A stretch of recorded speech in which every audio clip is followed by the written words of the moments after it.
Today in this video, we will be learning about creating a smart contract for the ICO, which is also known as crowd sale. Let's take a look at the code first of all. There are multiple contracts which we need to use, import them, and use them in our main crowd sale contract. One of the key contracts are the safe math. It has all the mathematical functions, the basic addition, subtraction, and the increment and decrement value of the balance. Here the basic functions are addition, division, multiplication, that's all. This is very important because one of the simple and most smallest functions can create a chaos.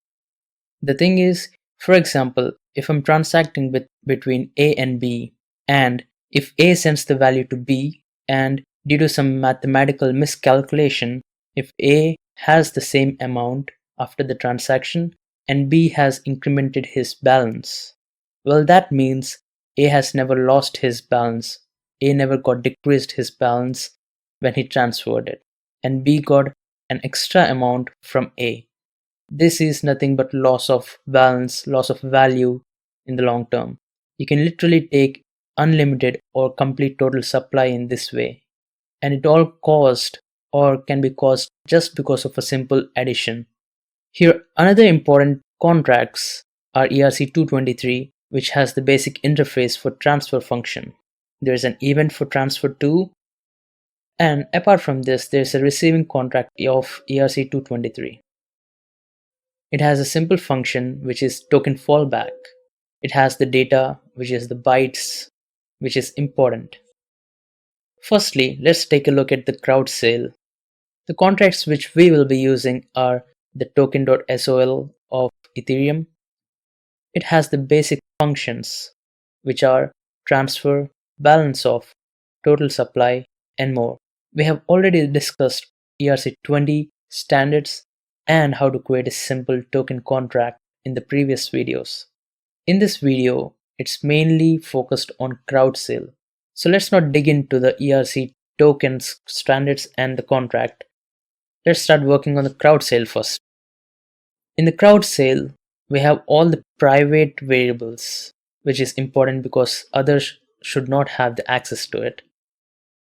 We initially create the start and end value, which is the start and ending date of the contract, price, the limit, and the availability.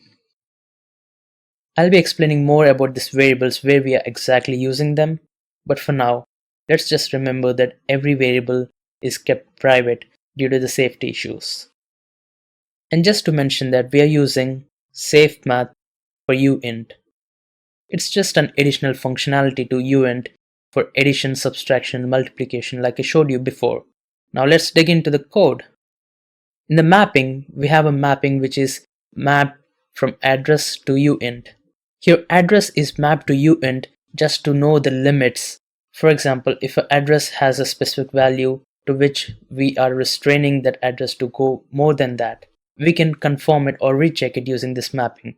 We're using even just to output or display the address, the person who used or who invested, and the amount uint. We have created a custom modifier and another custom modifier which is isToken, which is nothing but the message.sender. It has a requirement which states that message.sender should be address of the token. And another modifier which states whether it is valid or not.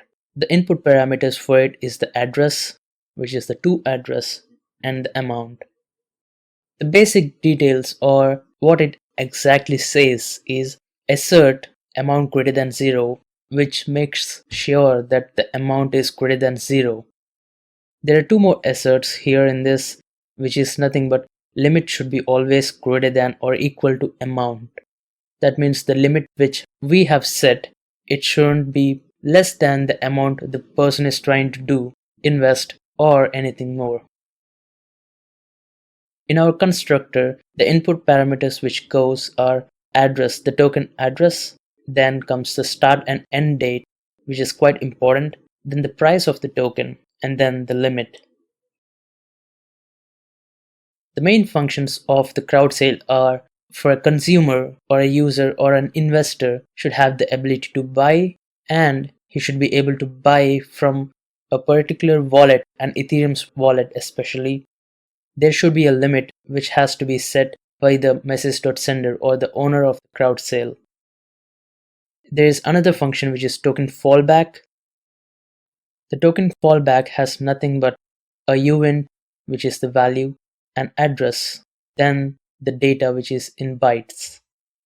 The available balance function returns the amount of balance which is available or the amount of tokens which are still available. This is what a token crowd sale is in a nutshell.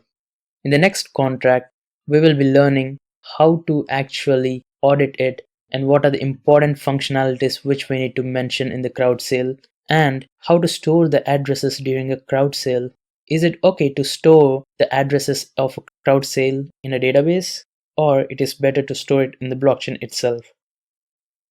In the next video, we will be learning about contract security, how to audit our smart contract, and the contract deployment itself.